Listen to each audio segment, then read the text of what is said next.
And then ayaw mo katingala, I will just spotlight my video screen for everyone. Basig matingala mo nga, suddenly in your face ko diya sa inyong sa inyong computer. So yan po, if you have a very large screen, basig matingala mo na unsa naman niya napuno na sa akong lawong.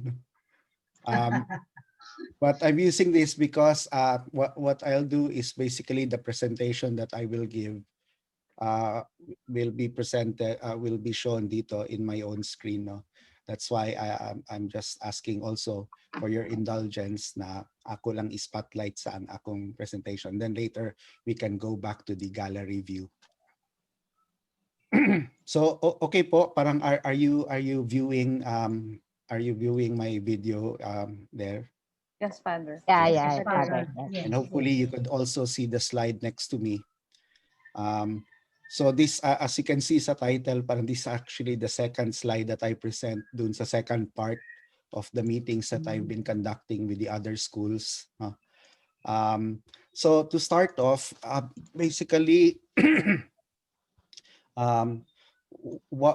one of the things that I have encountered, at least in the conversations that I had with the other schools, was that courseware development was very difficult to imagine concretely, precisely because maybe many have different expectations of what it should look like and how we could actually bridge what we have been doing into a courseware, no?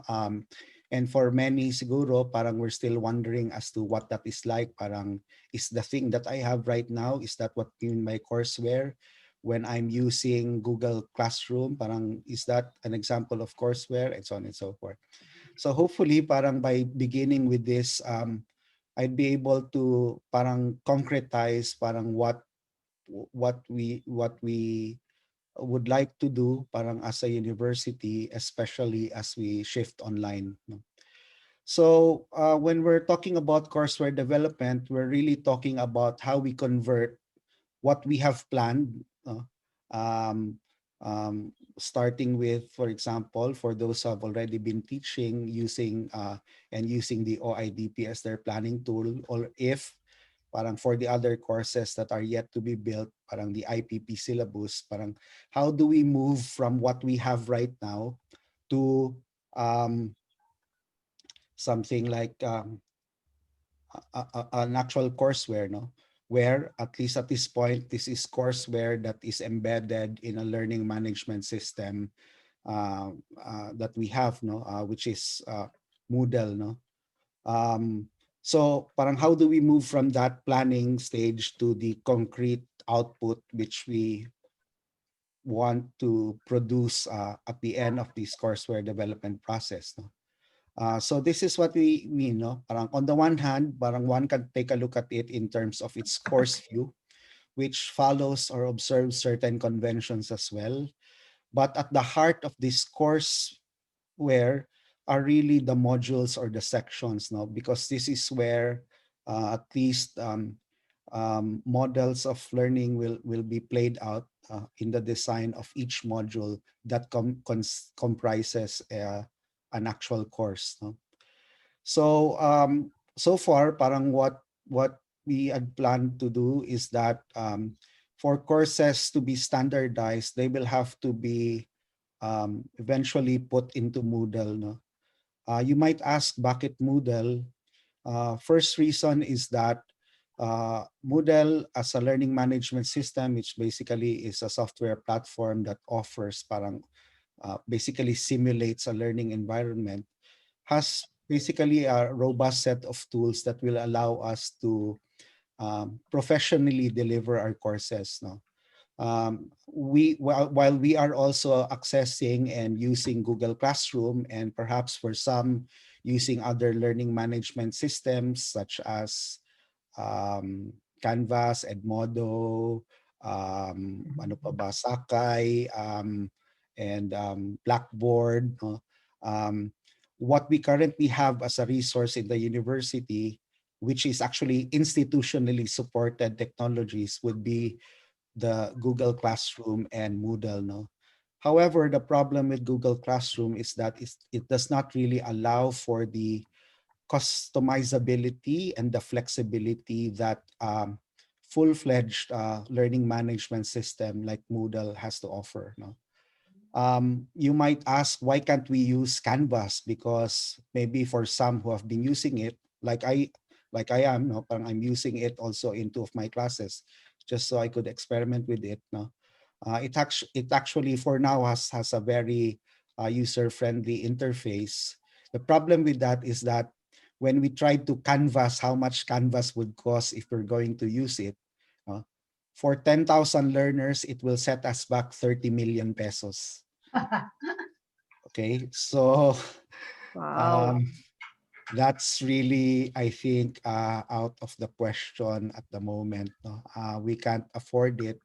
Unfortunately, right now we don't have the same resources that Ateneo de Manila and LaSalle has, no, to be able to afford 30 million learning management software. Now, likewise, yung sa Google Classroom natin, we're still thinking of upgrading our subscription because as you may have read from the an advisory that we released a few weeks ago, of the promotional features of Google Suite have been deactivated. No? And right now, for example, if you're using Google Meet to record your classes, those recordings will only be available for the next 30 days and it could not be downloaded as well. No? Now, to be able to upgrade those services, we might have to subscribe, which will set us back some millions as well. No? Um, Now, what we have the Moodle, now, which on which our own Diagler.adu.edu.ph um, is based. No, Moodle is an open source learning management system, but still we would have to put out resources in terms of hardware. No, so currently UITO over the past few months, parang we have been upgrading our Moodle servers, and we've spent rather obscene amount of money upgrading our servers. No, so halimbawa each RAM module would cost you mga 1 point something million. No? Um, and ano pa lang yun, isang ganyan lang po kaliit na module ng RAM. No. But that is needed if we are anticipating a huge number of users who will be using it. No?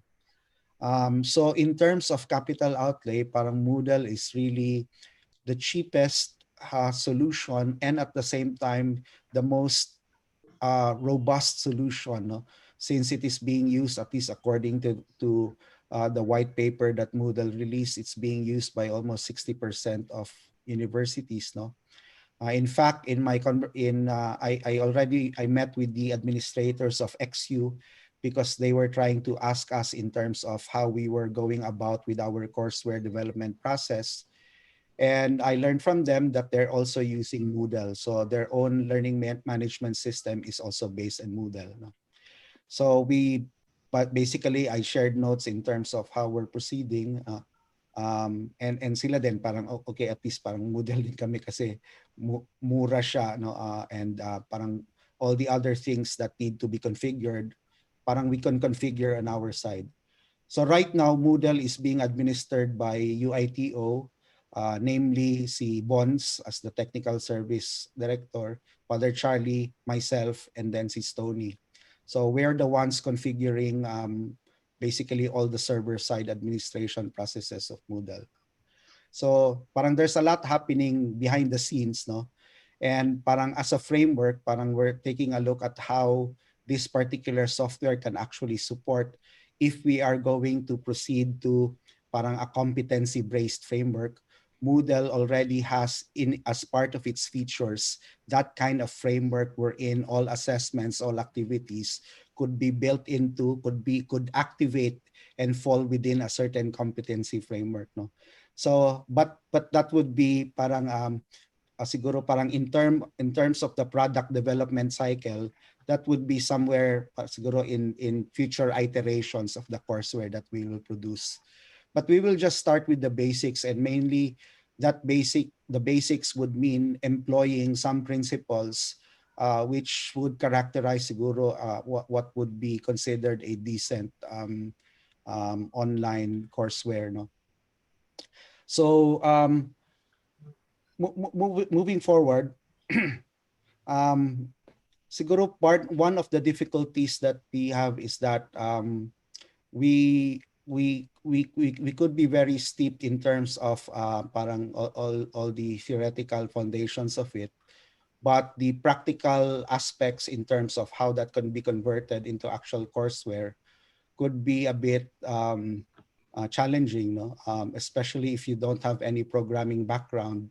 Um, Parang all the other features that need to be activated certainly could not be configured. Parang parang the plans could not be easily translated in the actual software. So what I did was I tried to reverse engineer parang all the courseware, major courseware providers, taking a look at how parang meron kasi sila, each of these courseware platforms have tools in building courseware, no? So edX, for example, has edX Studio, where if you want to, it's actually open source, but to be able to set it up, you would have to configure configure the server, parang put up mga .NET frameworks, etc., etc., to be able to run it. No? That cannot be done parang by parang that cannot be done by parang a casual user. Uh, but that framework parang allows you to be able to build a course using edX as your learning management system. But it's too complicated. Uh, so parang I try to reverse engineer parang how they try to do it. Coursera, Learn, Udemy, and also what is in MIT OpenCourseWare. And parang I tried to parang synthesize siguro some of the elements that these major courseware providers contain. No? So the first thing is that parang all courseware is really parang steep in terms of its content hierarchy. No? All the modules are arranged in identifiable sections. No? And each section, which sa atin sa parlance ng Moodle is called a module, would have a sub-module, and then each sub-module can be comprised of certain units and then components. Now, in the language of courseware development, these components are called activities and resources. So in building a particular module, you would have to have parang a number of activities and resources, and you put them together, and that will allow you to create a module. So in other words, parang once you open up a course like this, parang you'd see na, again, very clear ang outlining in terms of the hierarchy of what is contained in a module, sub-module, then units, and then its components. So this is something that they share in all those major courseware providers. The second thing that we saw is that again, all these sections are arranged in parang in a certain sequence, no. So I think we're familiar with this because even if parang designing a course, parang the same principles in effect actually apply, no. That the content must be sequential, they must be clear, and the structure is consistent. In fact, the terminology that they use in terms of navigating each section, it's called a breadcrumb. No? So that allows a user to navigate through the different sections of a particular courseware. So as you can see here, parang ganon, no? In terms of the hierarchy, parang it's also following a certain sequence. So each module would be, in a sense, very highly structured and very sequential and very consistent. No? And the only difference there parang is in terms of the activities that you come up with or the kind of assessments that you put in, but the structure is very clear and consistent. The third thing that they have in common is that parang courseware development is really modular, no? People don't build an entire course, parang although they would have a plan in terms of course, but building a course really is, each course is really built in terms of modules, no? and each module follows a certain structure, which I think we're all familiar with already. Um, and in a courseware, parang this is something that's parang followed almost strictly, no, that should have a learning outcome, and the assessment should be aligned with the learning outcome, and the activities are also aligned in the way that it helps the learner attain the outcomes of the course, no? So once again, parang not something very strange to us, no, but strange for the other schools, but something very we're, must be very familiar with in the School of Education. The other elements that are found in their courseware is that when you put up courseware, it should really be everything should be mapped out. In fact, parang you could see there in the courseware, but there are actual dates. No, there are no surprises. In fact, nobody unless it's an instructor-based course, no, of which parang it depends on the instructor space. No, self-paced course, which is often the one that is being offered there, parang everything has been laid out, including even the duration or how much time it takes to be able to accomplish a particular activity. So in other words, parang very clear ang expectations for the students. They would know how long it would take them to watch a video, to read a particular article, to accomplish a particular activity. They would also know when they're supposed to submit it, etc., etc.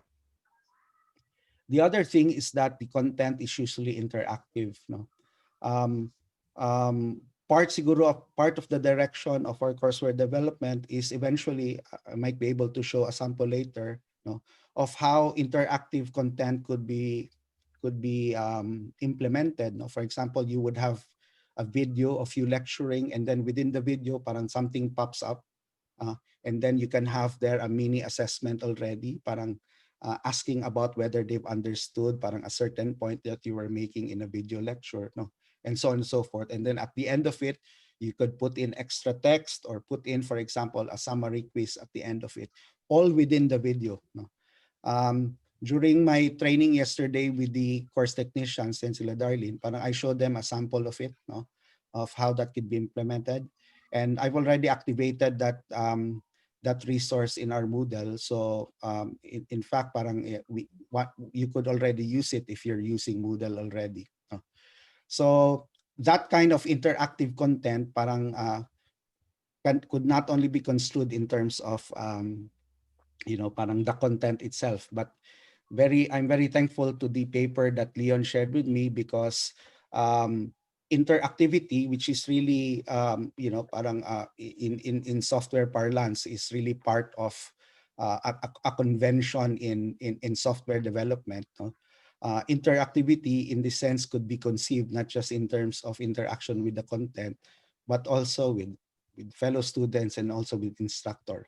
And that's why parang you try to incorporate that in the courseware design, that template that we're trying to suggest, no. Another thing is that everything there is really chunk, no. Everything is bite size. In fact, a particular module will not take you more than an hour to accomplish. Now, this seems rather difficult, especially for those of us in higher education. But surely, parang if the major Ivy League courseware providers could offer something na that doesn't take an hour to accomplish, no, and still parang have it credited parang as a course that's being offered by them, no, maybe we could learn something from that. And I think parang one of the ways by which they implemented it is parang putting in all the other things that you'd like to teach in parang a section which is about further resources, no. But much of it is really chunking lectures, no, na in effect that lectures in a courseware would not take you more than 15 minutes, no. Parang bihira yung nakikita ko even na 30 minutes na lecture. So it's really about talking one particular, attaining one learning outcome explained in at least 15 minutes or less, sometimes 5 minutes, sometimes 3 minutes. And then yun, parang it's being assessed already, parang in terms of how a learner would understand it, no? So yun, parang very unlike parang how we would sometimes chunk our courses, parang big chunks talaga, tukan gyud ang estudyante, no. But this is something that we don't find in the courses that are being offered by these major course providers.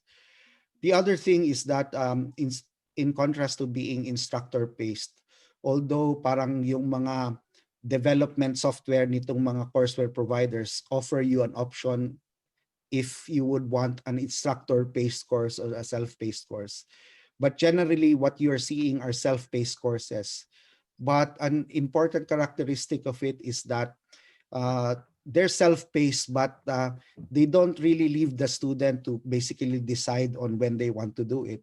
But they always put up a recommended pace. So that's why merong mga duration doon, and there's always a reminder in terms of when a student is expected to finish this. If not, parang they're always prompted in terms of accomplishing a particular task. No? And then the last thing, which is probably another direction where we could go in the future, because this is more difficult to implement, is in terms of accessibility and inclusivity. Part of accessibility is that you not only provide videos, but you also provide transcripts of the videos, or if not, parang captions within the video. Part of accessibility also is offering alternatives that in cases where lessons are being taught through videos, parang there's also an audio file that's available for download.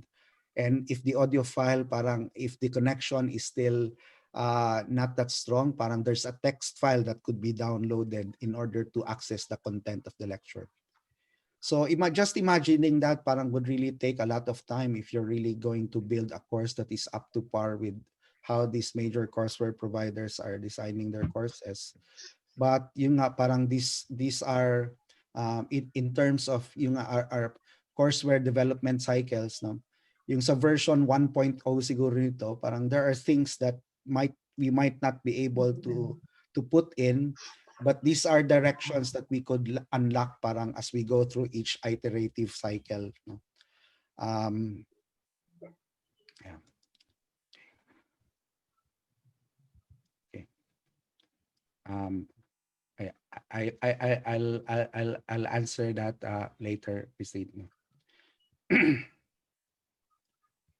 Okay. So next is that so from there, parang this is kumbaga as a sample template which I've used to incorporate basically, as I said, parang I'm just showing parang kumbaga a sample. I began with the end in mind, no? But what's behind this is of course parang principles that led to the crafting of this particular template. So what you're seeing here is a sample module view, no, of what is in the courseware. No? So taking into account some of the conventions of courseware design, no? You'd have, for example, a section title, no, an overview, which is something that you'll find in every module, and this overview sometimes takes the form of a text introducing the topic, or at least in many of the popular courseware, a video of the teacher or the instructor explaining about the topic, no? And then after that, an explicit statement of the learning outcomes of the course, no? So you could find that here, for example, in this particular resource, no? And then so it's arranged in this way, but of course, as you will very well know, parang in terms of designing, parang it's not designed in this way, no? Parang but this is how the design would be converted in terms of the courseware, no? So also parang the learning activities. So you have there, for example, samples of resources such as this one, a PDF file, or for example, a video in an interactive video, or any activity that is that the student will undergo. Now, there's another part there which incorporates parang our own Ignatian pedagogical principle. Now, if you look at edX courses, no, and these are courses that are being developed by MIT and by Harvard, no. In fact, they have something like this, no, and quite surprisingly, parang it's very consistent with our own Ignatian pedagogical paradigm. The reflection part there is really a point where a student is just asked to reflect on the content that has just been delivered. Now, it's not yet an assessment. Parang there are no exercises or things that they have to accomplish, but it's really a break into the rhythm of the module for the student to be able to try to connect what he has learned in terms of the learning outcomes in the course. And of course, there's also the part where assessments are inserted. No, now the assessments. No, one implementation of formative assessments will be the prompts that appear, for example, in a video lesson. No? So that yon parang all of that is really just to meant and test, for example, whether a student is able to pick up what has been taught. No? And it doesn't need to be in the form of, parang a graded assessment immediately. No? But this learning assessment, no, since we all know this very well, here parang a sample of it is a discussion forum, no, to be able to just deepen, for example, people's understanding. No? Basically building also on reflection and once more tying in with the outcomes in the module. No? Now, all the rest of the things which could not be parang which contradict the principle of chunking and bite-sized modules, parang would have to be placed dito sa further resources. Now, I think that's really a reality that we have to embrace parang when we're creating courseware, that you could not put in everything there and expect that this courseware will be I mean that students will be able to learn with the content that you put up there, no. Kasi nga parang in many of the literature, the parang first you have to, there's the problem of attention span. Secondly, this platform does not really lend itself to long hours of just learning in front of the computer, no. So how they do it, no, in the other courseware providers, is that they put everything in terms of further resources. So you have links, for example, additional articles, additional videos, no, and they're all put here, no. And then one unique uh, addition to our courseware is really once again incorporating our IPP framework, no, the evaluation part. But this evaluation part is not just an evaluation or an understanding, a reflection on the content. If this is focused on the content, this evaluation is focused on the entire learning experience. Now, a tool that can be used in Moodle is, of course, the feedback tool. The feedback tool could be configured in such a way that a student will be able to reflect on the totality of his learning experience, thereby providing him the occasion to reflect on whether, the overall effect of this particular module in his own learning experience, but at the same time provide the teacher who is managing this course um, suggestions in terms or perhaps feedback in terms of how this course could be further revised according to parang evaluations that are being made by the students themselves. No? So in all of this, parang this module view, no, in fact, the entire learning courseware basically parang highlights some of the features of what we what we would like to expect from the Ateneo de Davao University online learning experience. No, taking into account parang all the principles that we mentioned earlier. Clearly, parang this is informed by, once again, the Ignatian pedagogical paradigm, principles that we have been familiar with, and I think parang very easy for us to see parang how this could play out in this module. And once again, taking into account the principle of interaction or interactivity, that interactivity could be conceived in terms of these three areas. No? Now, so this is basically the first part of the presentation that I have now. Now, in terms of the courseware development process, the process itself, no, um, this is where parang we would have to, derive inspiration from other models of development as well. I'll just briefly go through this, parang since this is just an introduction. Um, much of what we're doing right now in terms of courseware development is actually stemming from the address that was given by our university president, wherein there were four major points that he raised regarding first, um, that blended learning will ultimately be the way of the future. But before we get to that point, of course, part of it means parang going online. Secondly, the creation of an open university. Um, and then third would be the instructional challenges that we would have to take a look at in preparation or as we move towards that direction. Tatlo lang pala yun. Okay. So more or less parang at this time parang it really is a pressing need, no? While some of us might have settled into a certain way of teaching, no, um, how we're teaching, especially for those who have been used to a synchronous mode of teaching, is not really very optimal, especially when it comes to online learning, no.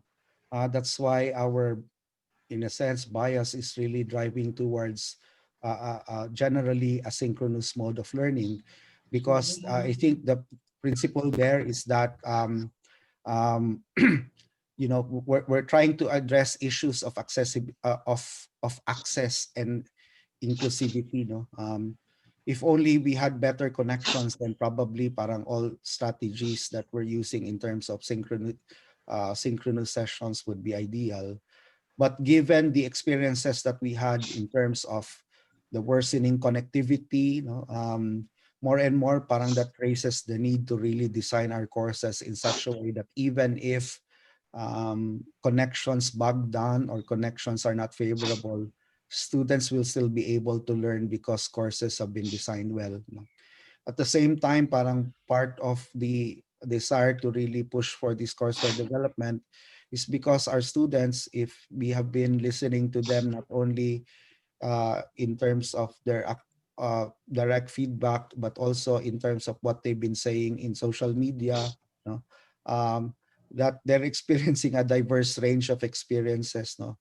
In terms of how online classes are conducted, from professors who rigidly insist that attendance will be checked and that they would have to attend classes whether they like it or not, to professors who basically give out the content thinking that it's asynchronous without any explanation at all in terms of how to work with that content, no?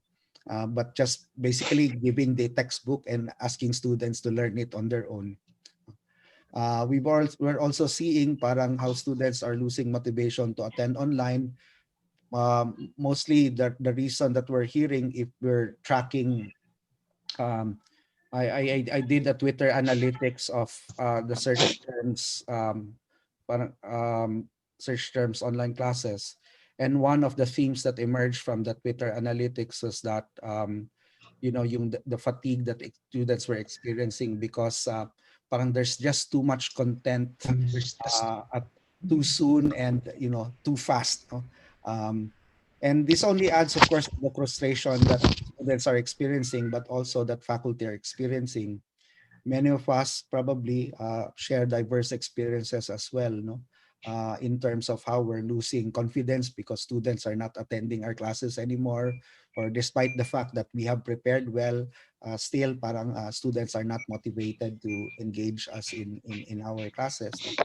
So parang it's getting more and more stressful, and clearly parang there's really a need to sort of get our acts together to be able to provide for a more uniform experience in terms of online learning.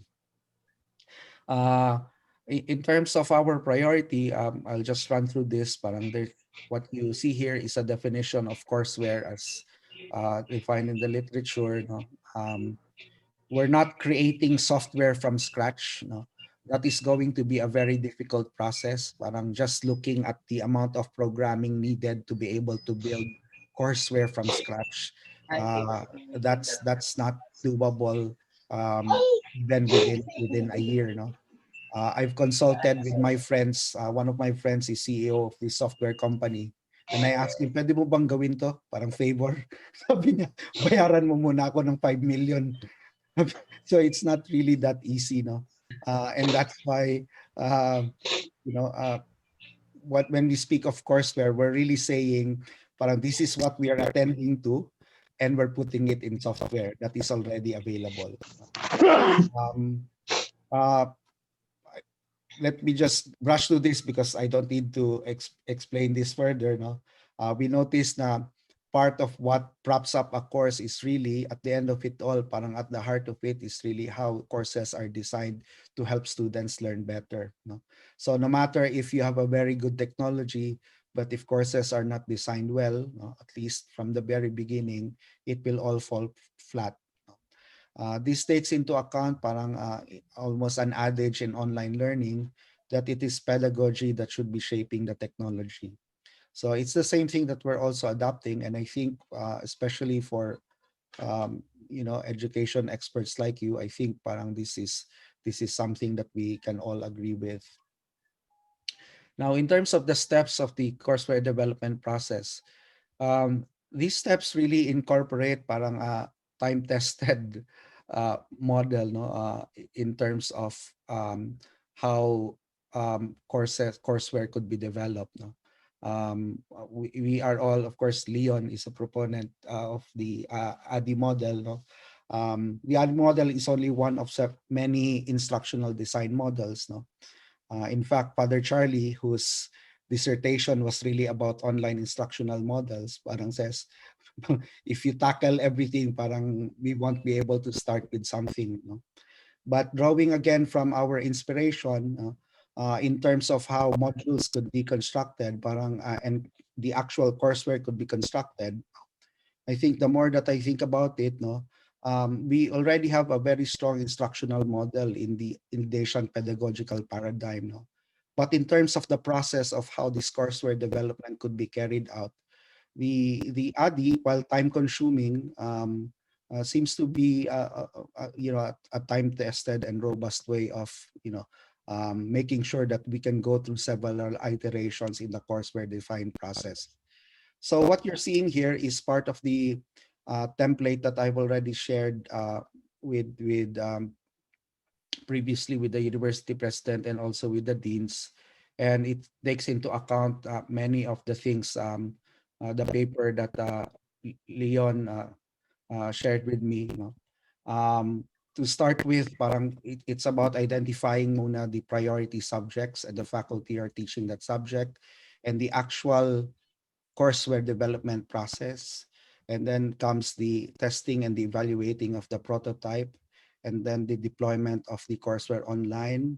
And while that's being deployed, parang, so you have all these feedback mechanisms going into it, and the ongoing training for teachers, and ultimately leading to a facility to customize courseware that could be incorporated back into the courseware template that is going to be developed.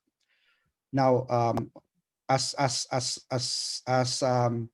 now this is not only parang something that's taking into account parang the ADI model itself, no, but this is also taking into account parang how software development is conducted, no. My own background in terms of management information systems, this is precisely parang the thing that we do now in guiding people in creating software. No? So I'm taking into account both that instructional model, ADI, as a way of creating a courseware, but at the same time, parang using parang what I know in terms of software development to be able to fuse that to craft a direction in terms of how courseware development could proceed. So basically, the priority that we have right now are the GE subjects, as you can see here. No? And once the GE and core subjects are being developed, the next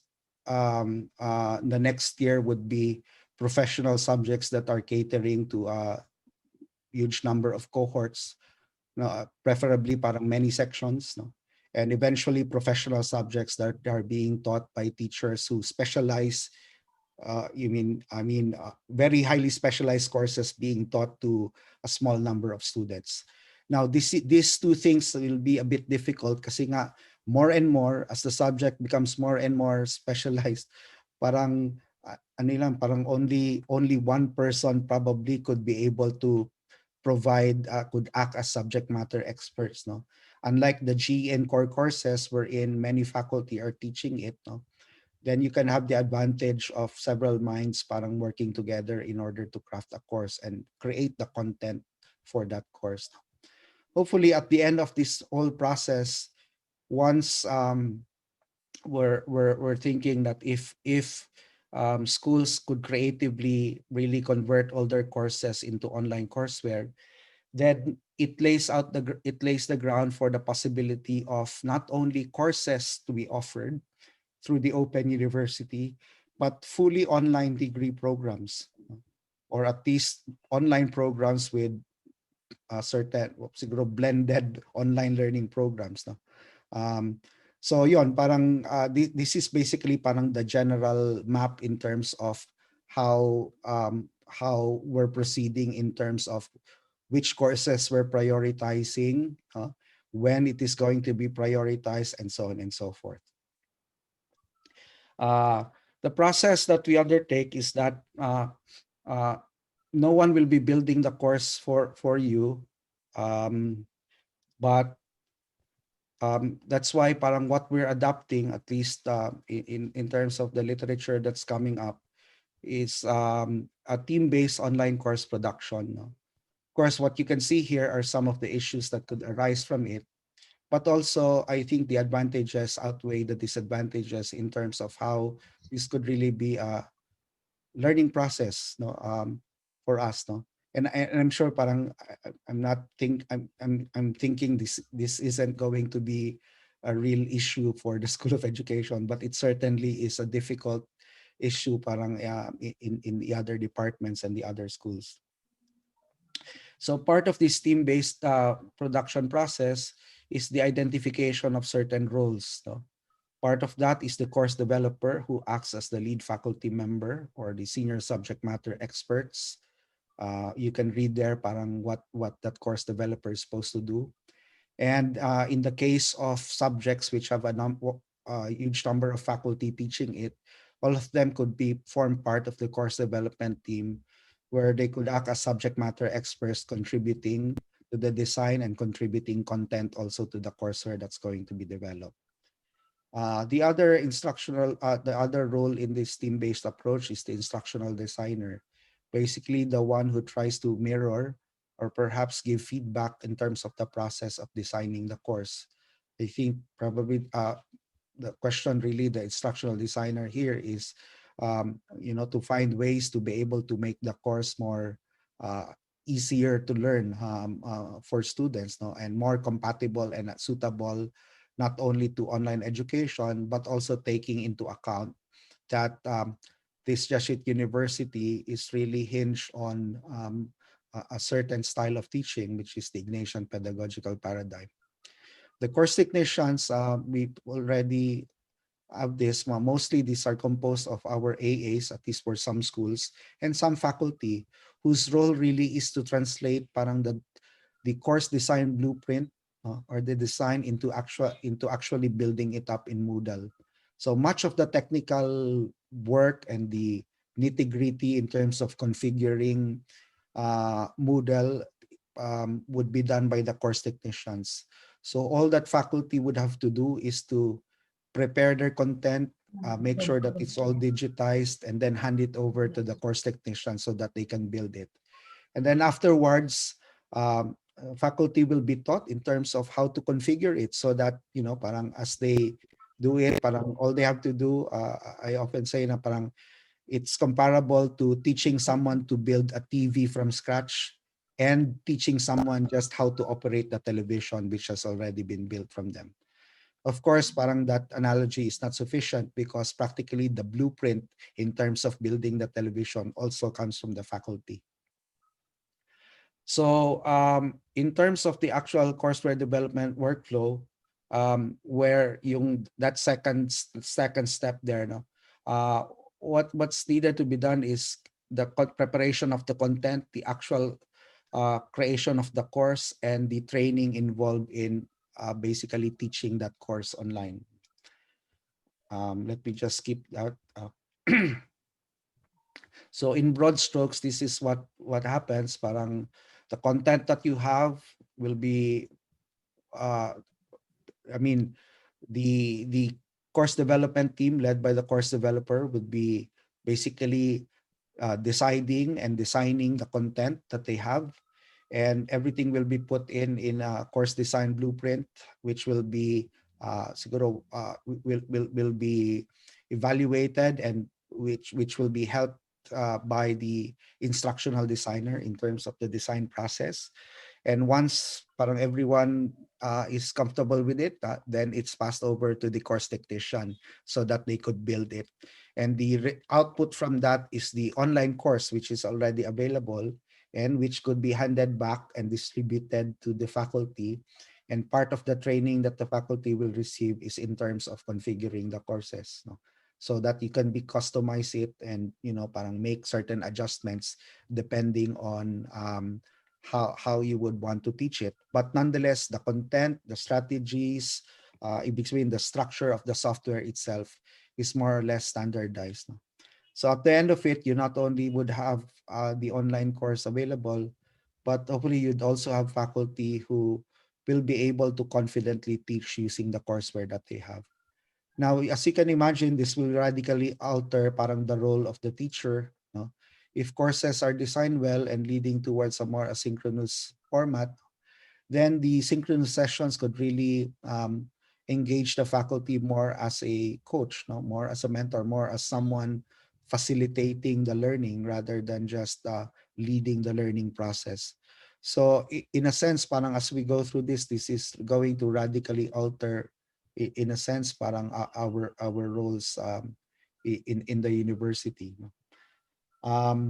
This step, the content preparation step, observes parang this might seem a bit intimidating, but really, I think these are all steps which are all familiar with, but I just broke it down into parts, no? Where, as you can see, parang part of it is basically collating all the materials that you have, conducting parang context analysis, no? What is to at least, again, consistent with our own IPP paradigm, no? And also consistent also with the design process of courseware, no? Eventually starting off with discussing and finalizing the topics and learning outcomes, and then eventually aligning the assessment. So it's not the activities first, no.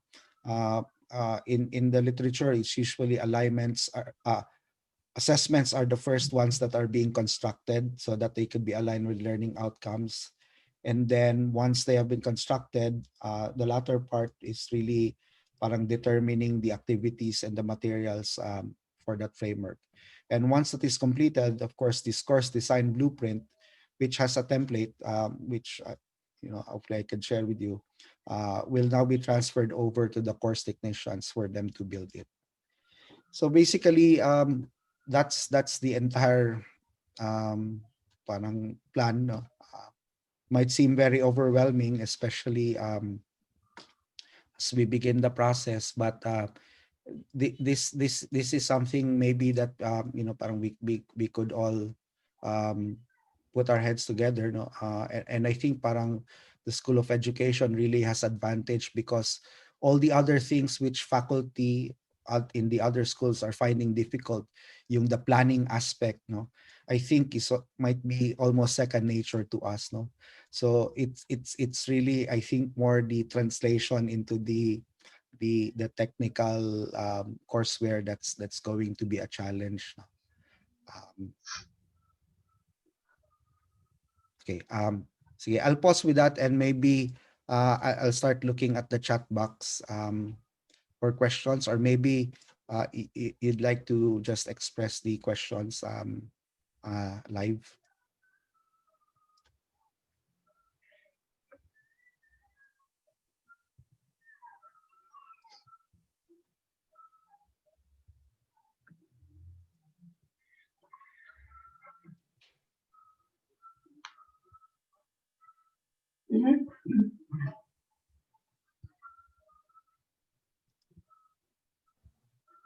Good afternoon, Father. Good afternoon po. This is Rosemary Father Batalier, and Hello. I am, yes, Father, and Totoo, Father, I'm a bit overwhelmed with your presentation, pero I am always positive. So I would like to look forward to trainings. And yet, I'm a little bit uncertain if I could really cope with the if ever the implementation will be this coming second semester. I am not sure also if I will be hired. I'm a part-time employee, Father, so I'm not also sure of that. But if ever I will still be teaching part-time in the second semester, so I am also expressing a request that we will also be given time to really relearn, because at the moment we're using the Google Meet because we see that as very user friendly, especially that I am handling physical education. So in the Moodle, Father, does it is it also user friendly for physical education, where we expect our students to be doing a lot of physical movements even in their own videos? Mhm. Mm. Salamat, Father. Okay, thank Kana you lang po. po. Um, yung regarding the question in terms of implementation, parang as I mentioned, our priority is GE courses and core courses, and PE, if I understand correctly, parang is a GE course, no? But surely we're taking into consideration nga parang that's why we're in presenting is we're trying to really ask you parang what would be realistic, no? And in terms of how we could go about this, no?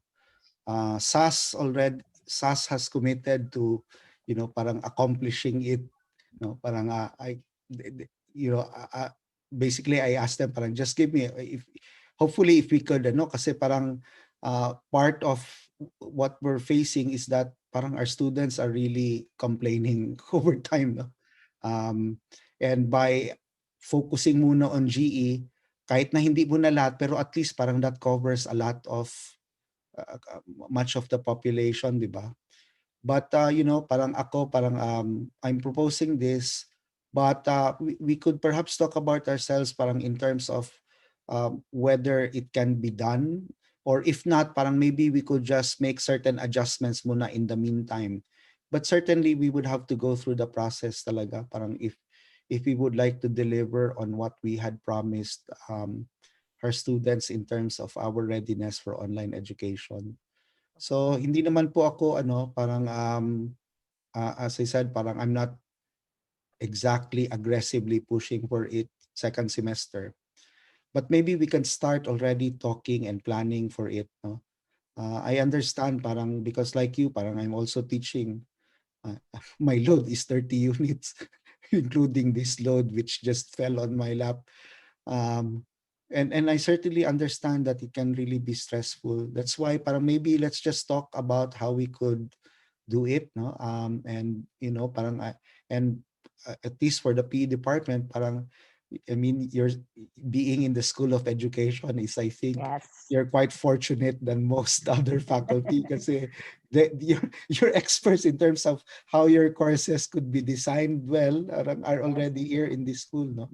Um, and it's basically the same thing, no? Parang the only thing is that we're entering into a medium which has certain conventions, but the time-tested principles of what we've been talking about learning outcomes, etc., it's the same thing, no? Yes. Um, yun lang po yung mga the other things that I mentioned na in online learning, at least this has to be like this, like that. I'm sure si uh, Doc Leon would be able to talk about this. So yun, parang in fact, parang I'm just looking for a practical implementation of it. This is just version 1.0. And we're looking to how we could develop this further. Kasi I think yung gap nga dito is parang translating um, parang theory into practice, no? And in terms of really parang could this be built given the technology that we have? So right now, parang what I'm saying is that we we know the technology, we know how to use it. Parang we're asking that give us parang yung parang content that so that we could build it in this technology, and we could further shape this technology to be able to help you teach better, and para at the end of it parang relieve you parang of the burdens of actually parang doing the same kind of teaching that we used to do when we're face to face, but given the format or platform that we are right now, is really quite difficult to do. So yun po parang we're not trying to it's really a burden parang if you're going to start off, no. But eventually parang some faculty who have been using Moodle parang so alimbawa si Father Tony, may biasan kasi nandito lang naman siya, so we could always talk about how to build it. He's teaching very technical courses in chemistry, but seeing parang how Moodle, what he basically has built his course, and all we're doing is reconfiguring it according to the template. And he imagines how this could free him up for research, no. So syempre parang mahirap po talaga when starting, no. But parang I think parang that's why parang we need to talk about it, parang we could discuss among ourselves and perhaps help each other out, so that parang ang aim nito is not just parang helping out the students, but it's really helping out the teachers as well, kasi once this is completed, no, it's para kang parang the app that you have in your cell phone. Technology is supposed to help make things easier for you po, no? So but I understand parang how some of us might be feeling at this point. It can be intimidating, but certainly we know how to do. We would know how to move from the plans that you have to converting it into an actual concrete courseware. Father, Salamat, Father. Sige po. Yes. Father, si Bel po. Yes din, Bel. Among all of us, Father, I think it's the PE faculty who will be most affected by the need to go for this because they offer PE as GE courses. My query is that can they just like adopt a certain course or maybe a number of courses that they can start working with or working on, and then have the other courses follow the same, for example, methodology in terms of online instruction delivery in the second sem.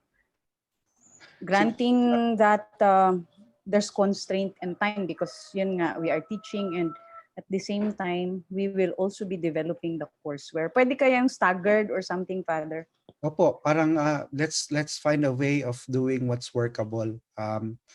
Kasi sometimes when we're boldly ambitious in terms of what we can do, we end up not doing anything. So kayo po din, Bel, I would defer to your assessment in terms of what could be realistic and feasible, no. In fact, sa School of Arts and Sciences, what we did was, sige, let's just think in terms of modules, no. They're saying na what we had agreed was that kahit na mauna lang at the start of second sem yung first 9 modules, kung gagawa ka ng 18 module na course, first 9 modules, so that you have at least 9 weeks to continue working so that you could finish the entire course, no.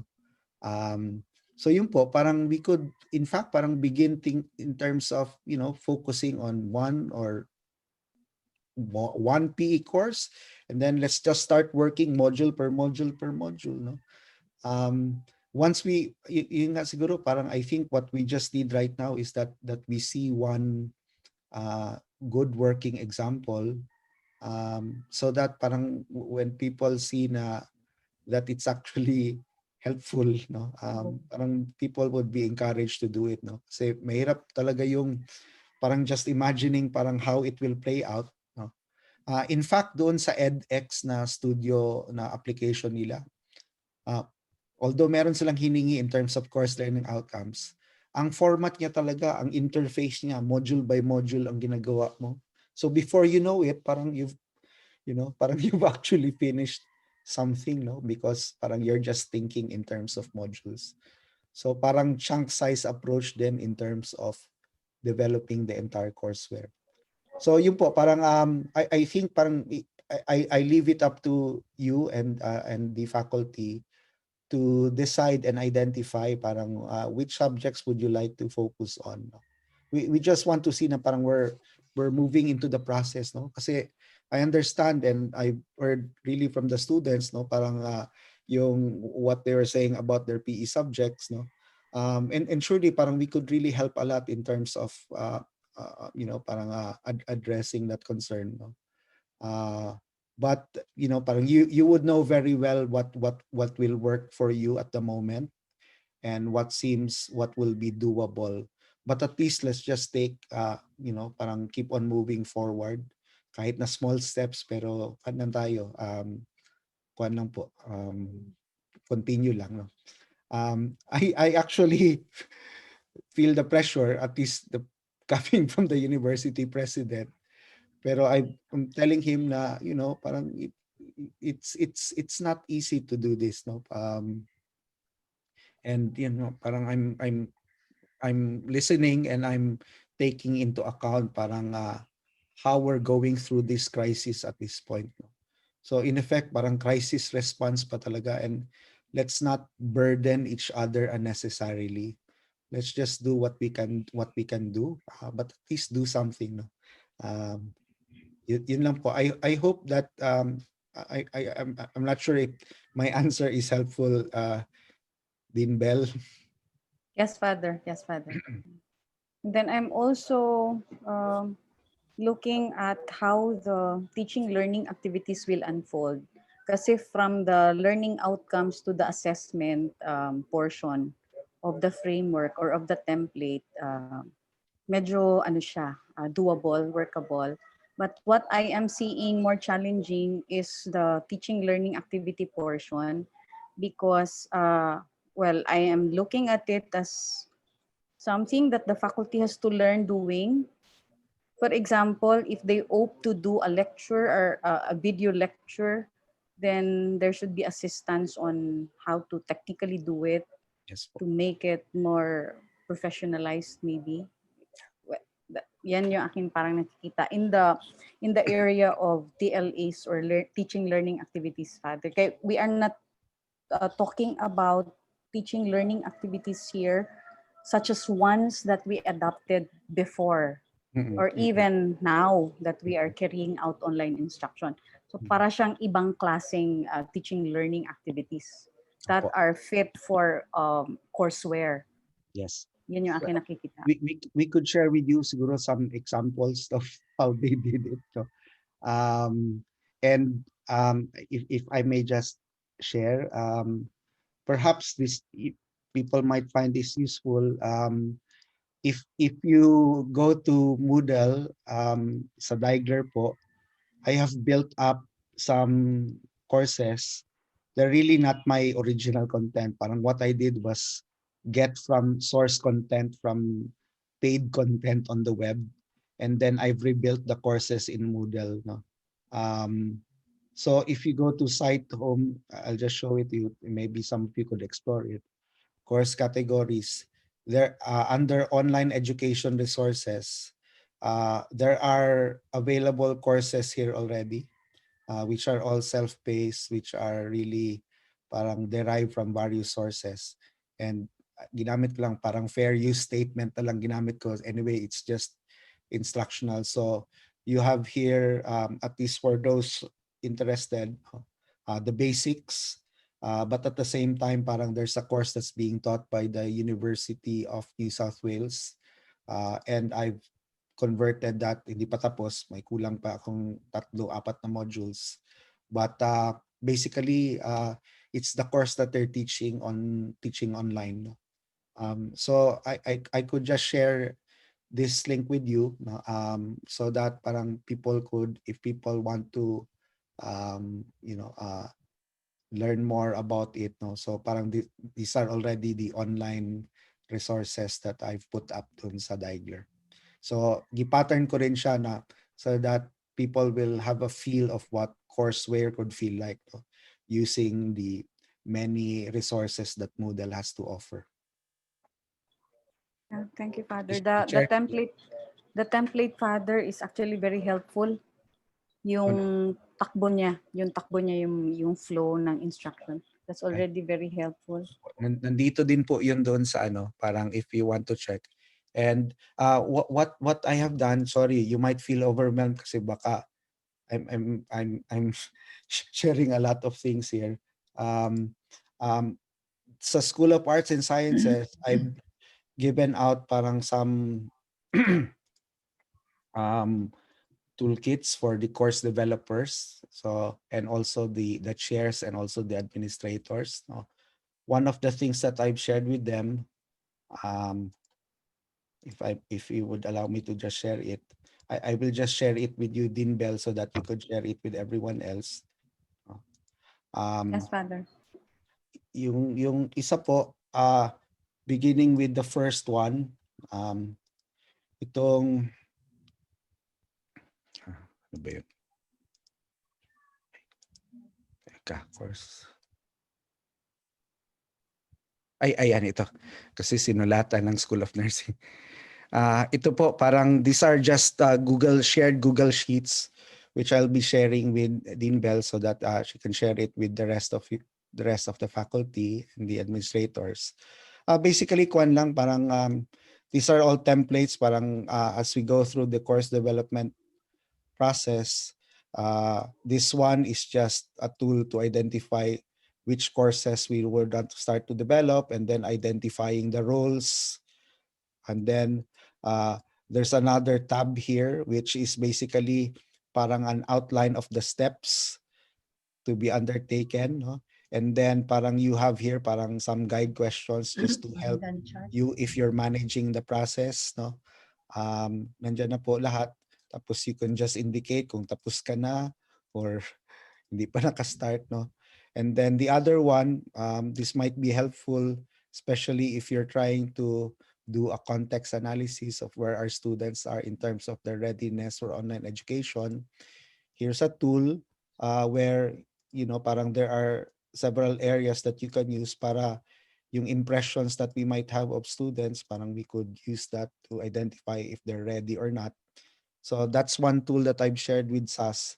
The other tool that I've shared here is, yun, parang it's really similar to the OIDP, but really more or less parang aligned with how the course technicians will use it in order to build your course. So once again, parang topics, or if you want, you can activate yung competency pag gusto mong ganun yung design mo. And then you have subtopics to help in the sectioning. I've placed there some instructions lang in terms of what could be done. But surely this isn't really, parang a new thing. Nilagay ko lang ng templates just to be able to help people and then to visualize, halimbawa, yung what kind of interaction is needed in the content, or what kind, ganyan. And then yung course design blueprint that I was talking about, ito po yun, where you have the duration. So parang if you were going to do the activity, how much time would it take? You'll have your title of the module and then the title. So yun yung mag-appear doon sa course. And then if you can provide descriptions or other instructions. And then you have here a list of the formats that are actually available that could be converted online. No? So in a sense, this shapes parang how course technicians can convert what you have in mind to the actual online course. So whether you want it to be in audio form, etc., etc. So it can help you plan concretely in terms of what online instructional strategy you could use, which is available through Moodle. And then ganun din po pagdating sa assessment format, here are some of the assessment tools available through Moodle. And then ang dito, this part basically is where you just share the link containing the content that the course technicians will download so that they will upload it and build the course for you. So that's another tool. The last tool that I've shared was just to address yung the question of some of the faculties sa SAS na ano ba yung more or less expectations nito, no? So what I have here is parang this is still, this part at least is still open in terms of discussing it, but just to show everyone na I'm adopting yung national standards quality for online courses. They actually have these categories in terms of how courses could be evaluated in terms of you know parang their quality as online courses. And then ginawa ko dito, nandyan yung mga checklist, and then there's a part also for Ateneo de Davao University. And then what we can do is during the courseware development process, parang we can have the course developer parang evaluating whether they've met expectations or not, no?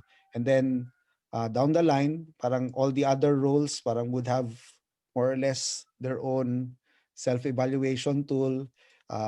So parang ganon yung the way by which we could evaluate eventually parang the design of the courses, no? So ano lang siya, parang right now, parang it's just parang I'm just thinking of how it could be done from start to finish, no? And eventually parang we'll try to absorb pa all the other things siguro that can be done for future iterations of courseware, no? But at least for version 1.0, these are the tools, these are the features that we will activate for version 1.0. Thank you, Father. Sige po. I-share ko lang po din Bell with you yung ano. Yes, Father. May pahabol ako dalawa tanong, Father. Kasi nga, for our teacher education department, we are servicing the more specialized courses. Yung parang last na priority in the order of priorities na that you presented. Should the faculty, for example, opt to do one or two depending on how we will manage the planning? Kasi nga from here, Father, we will be planning together as to how to go about this and implement this and what course of action can be taken, no, on SOE's end regarding what courses should go first, no? Kasi magpa-prioritizing din kami, no, on our end. So if for example, third priority na ang TED Father na courses kasi nga more specialized, pwede bang can we go on lang if ever? Start with it. Pwede po. Sa School of Nursing, that's what they actually did. Okay. Sa School of Business and Governance, they've actually professional courses din na kinuha nila na ano. Kasi ano lang sila, isang GE lang yata. So they Even actually grads- give me 12 sub-courses na gusto nila i-develop beginning second sem. So, yun parang, so we're even actually grad on school, our Father? Po? Even grad school can already start. Pwede po. Kasi parang it's basically just the same process. Parang what we're ano lang is, kumbaga, agad lang ko kung parang what schools can do and parang no, parang to facilitate the process as it unfolds, no. So pwede po kung grad school ano, parang it's the same principles naman parang in terms of and the same structure in terms of process eh. Salamat, Father. At least clear na in terms of movement from the admin's viewpoint. Opo, pwede you. po. Father, hello. Good afternoon. Ay Jade. Father, PE po, Jade. Concern lang in my side, our concern for the PE, like what Ma'am Rosmar said a while ago, we are more familiar on Google Classroom, Google Works, using the Google Meet, and then ang concern namin is if we will be using the model, we are just asking for like what the Google Classroom did last semester. We run with training kasi hindi po talaga namin galamay pa yung model kung paano siya. Overwhelming, maganda po yung laman ng paano yung model gawin. But our dilemma here now, Father, if we will implement that this second semester, ako, concern talaga namin, Father, sa PIS, kung mag-transfer kaagad kami sa ano, nahirapan, honestly speaking, Father, nahirapan nga kami doon sa Google Classroom na nag-training pa. So, what we are requesting is, if possible, kung pwede lang na the second semester will be our kumbaga transition training period, and then hopefully we can implement the use of model by first semester, Father, so that um, we have enough time to practice, not same same with the Google Classroom. And then, although while we are practicing the I mean kung kung magbibigay kayo ng training, Father, about how to use the model, kasi ganun din yung ginawa sa amin kung paano magawa ng classroom, kasi yun yung pinaka importante na kailangan namin, Father. So paano yung classroom, paano mag-add, kasi yun yung pinaka-importante na ng mga teachers. And then at the same time, pwede rin siguro kami ngayong gumawa ng na namin, gawin na namin yung mga modular type. And then since ang AA namin is naka-training na, and then we give a little by little na lang na topic kung ano yung nagagawa niya, ano yung nagawa namin, then we will give to him paano niya ilagay sa Moodle, so that pagdating ng first sem, if we're ready to use it, parang good, Father, yung parang okay na ang lahat, not unlike na if ngayon siya gamitin namin by second sem, and then here comes, siyempre marami pang gagawa pa tayo ng grado, gagawa pa ng another OIDP materials for the second semester, and then here comes another thing. We are open naman, Father, for a new thing. Kasi for naman ito ay for our additional okay. And then yun nga, we are just asking na if mabigyan kami ng chance na yun hindi siya agad-agad i-implement in our part, kasi like what Ma'am Rosmar said, gamay na namin yung nagalamay na namin yung Google Classroom at saka yung paggamit ng Google Meet. And then yun nga, if ang model ba, Father, is ba siya, ang tawag nito, easy to use ba siya, friendly use ba ang model na madali lang namin magamit siya, easy to access, to add students, like that, Father. Thank you. Okay. Thank you, Jade. I hear your concerns, no. Una, kuan ko lang. It doesn't necessarily mean na biyaan ninyo tong Google Meet, no? Because Google Meet could be incorporated as your parang your tool to be able to conduct video conferencing. Kasi pwede man siya Zoom, pwede siya Google Meet, pwede siya Big Blue Button, no? So parang in terms of yung familiarity with Google Meet, it doesn't mean that that Moodle will take that away, no. Pero ang ito lang yung problem ngayon, kasi we're still trying to address kung mag-subscribe ba or hindi, no. But hindi talaga siya mawala entirely, no.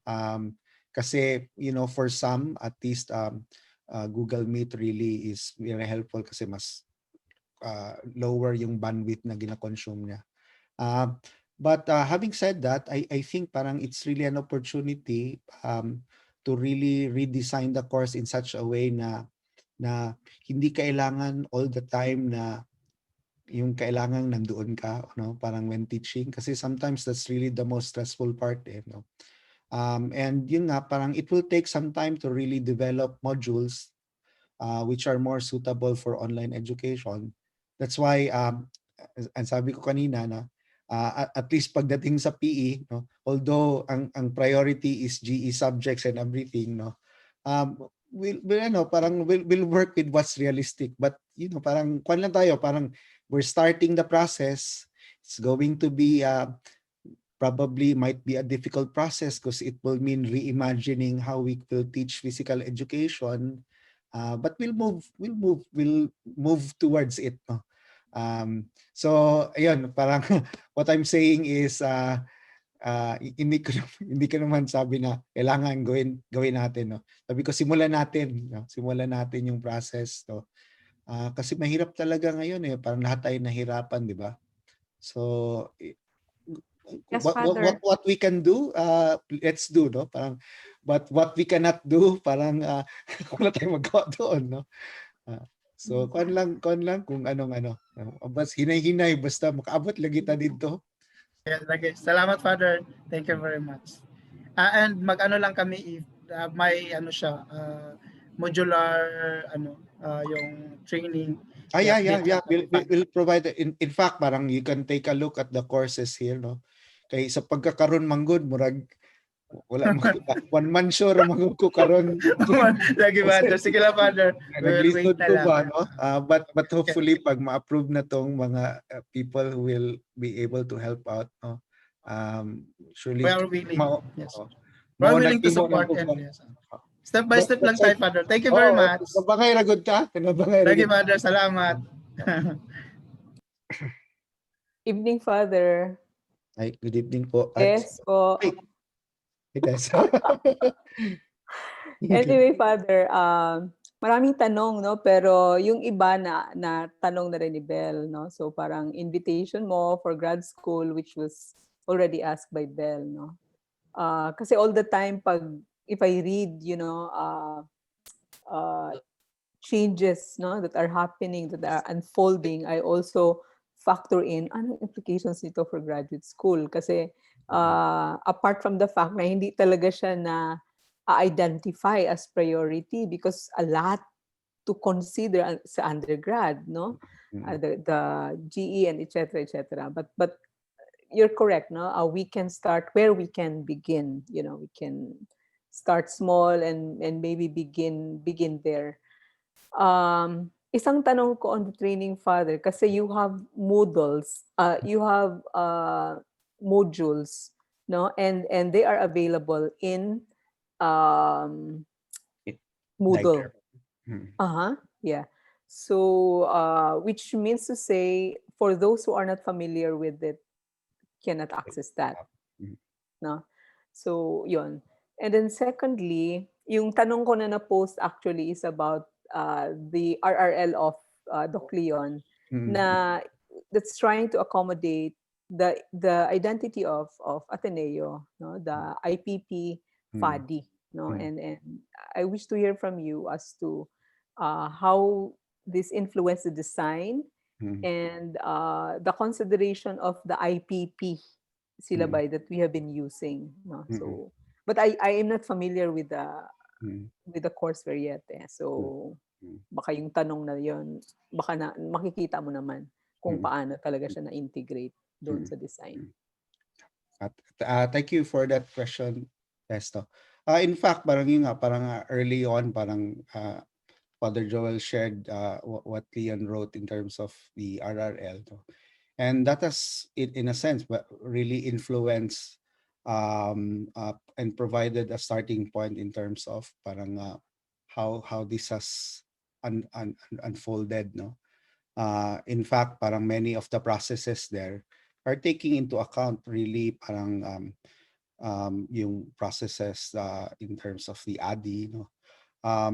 Now in terms of yung interfacing of ADI and IPP, parang really parang when you yung parang Father Joel shared parang the conversations that he has had with Sarah in terms of IPP FADI model, and I consulted with him in terms of no. Sabi niya what Sarah is doing is really to provide a counterpoint to parang what this process is going through, no.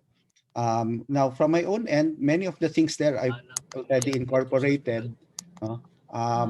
But the more I reflect on it, parang yung as an instructional model, parang the more I look at my notes, no, parang I'm one with the IPP talaga as, it's really, it's an instructional model, no. In fact, if you look back again at the characteristics of Jesuit education, nakalagay doon sa isang section, no, parang that instructional model, yung phrase na yun talaga nakalagay. Right. So that in a sense parang has informed specifically parang and Leon parang has established parang its parallelism with ADI, no? But in terms of yung parang how, kasi ang tinarget ko ang module because this is really the heart of it. So the module contains the learning experience which is informed really by the IPP. But in terms of the technical process of conducting this whole courseware development process, I've really adapted yung ADI na framework, no? And I'm taking into account both yung strengths of in terms of crafting learning outcomes, alignment tool, parang I've really parang even yun nga parang in the literature yung fast and easy way of just coming up with something, yung kinukuha na universal backward design, which is what you're doing when you're aligning all these content, assessment, and outcomes. It is useful as well, no? I've said na, and this was kasi parang very parang a difficult debate doon sa School of Arts and Sciences, no? What I'm doing is really again going back to the roots of who we are as a university and employing principles which have informed, I guess, parang as a Jesuit, how we would want to see things in the university.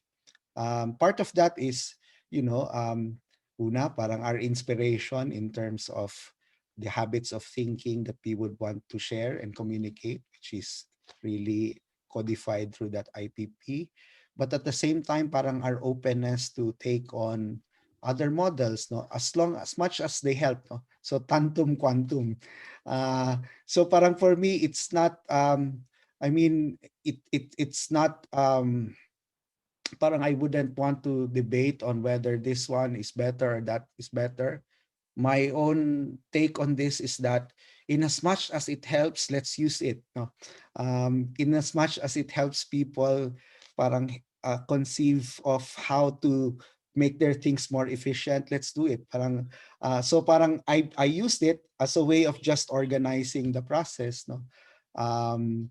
And yon parang but still I guess parang more and more parang the more I looked at it, no, that really parang the spirit behind it all is still the Ignatian pedagogical paradigm, no. It is our instructional model. It has been our instructional model.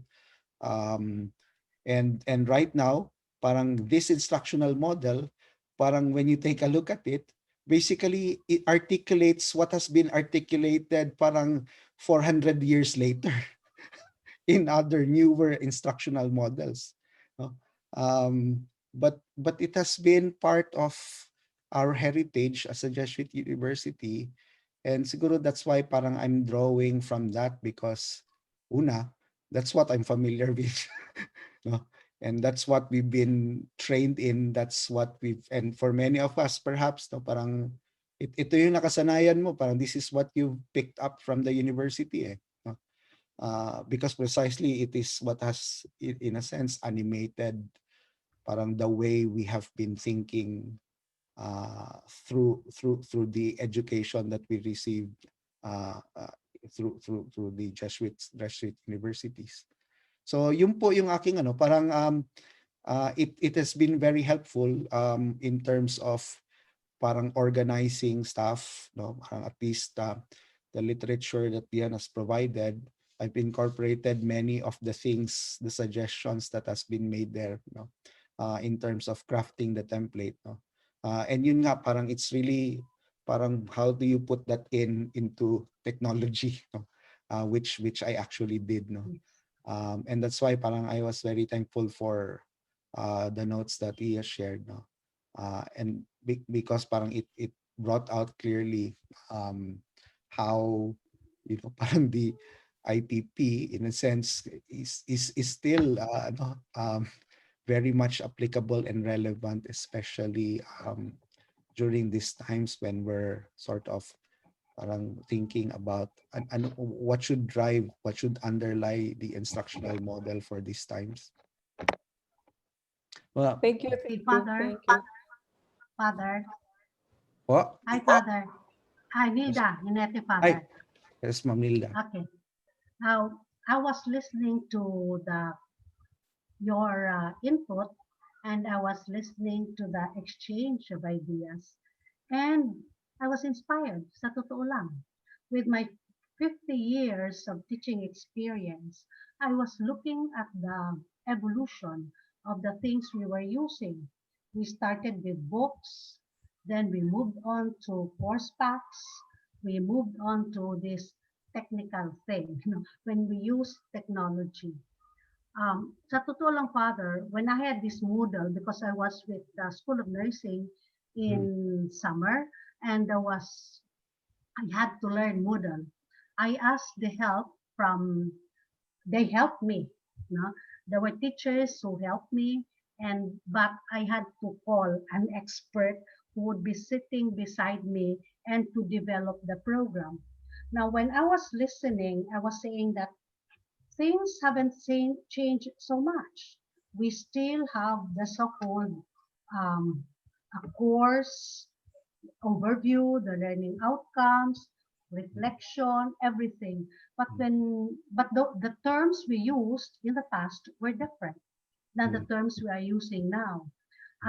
Reflection, for example, is on the content, but what did we learn earlier? It was like, what was the most important thing I learned? And then when it was evaluation, how can I apply this to my life? So practically the same. So I was thinking that we can really use whatever training we have had and then try to integrate, incorporate all of these things. I'm just telling the young people there is nothing to be afraid of this one. I was able to manage and I'm 70 years old. I'm happy to announce I'm 70, but I am still learning new things. Of course, I'm happy to know that there are already technical people who will be helping us because that was my greatest problem. No? Very difficult because, well, I was not born with technology.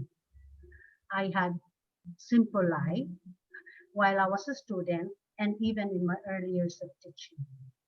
So I agree with you, Father, perfectly. I just want to clarify things. When we say module, are we referring to the old concept of unit? And then you have subtopics, could be chapters or topics. Are we referring to the same thing? Yung module as we are using it po, is the term that they use to refer to yung the sections, parang how you Okay. could organize sections in Moodle. So, Okay. so But yun, if you but you use can the create book, sub-modules it to okay. parang to organize it in the same way that you would organize, for example, your content before. Okay. But the whole course is known as the course, how do you call it? Course Courseware. subject? Courseware Courseware. po. Courseware. Okay. Mm. And under the courseware, you have several modules depending on the different topics. And each big topic will have subtopics. So Okay. is that what you mean, Father? Yes, that it means Okay. exactly Okay. po. It Yes. could be chunked further into modules and other further sub-modules. Okay. Because that's the naming convention that they use in Okay. So for LMS. Father, thank you very much, Father. Father Sibel I, po. I, Father, for go ahead. example, if one department would adopt a less complicated hierarchy of content, for example, uh, we will understand module as one big unit, Mm. and then from this module, we are going to chunk it further down to lessons. So maybe a module can have lesson 1, lesson 2, lesson 3. Another module can have lesson, etc., etc. Well, For yeah, for easy chunking, Father, will you allow it? yeah. I mean, the principle of chunking means that parang in that chunk, parang it's still the same. Parang you could create that chunks to create that overall experience. But the chunking, that's basically very helpful, parang especially in terms of online learning. So well, I don't see parang any problem in terms of if it could be chunked further. I think it would be make it more easier for the students, no. But if you take it all together, parang at least parang you have those elements parang still in the overall learning experience. Thank you, Father. And a comment lang on, or not a reaction, but a line or two from what Tess said earlier, or the question that Tess raised earlier on IPP being a model for instruction. Correct me if I'm wrong, Father, but I saw how you were able to interface IPP uh, and the types of interaction in the instructional flow that you presented in the template. That's what I saw, no, as far as I could remember from the presentation. Tama ba, Father? Yes po. I actually took into account parang yung the notes that Leon provided me before. Because yun nga parang sa software development, interactivity is very important. But this interactivity could be conceived actually very brilliant suggestion. This interactivity could be conceived in terms of the actual interaction with the content, student, and then no. So parang that adds to the greater interactivity of the course, which is really a characteristic of those online courses. Thank you, Father.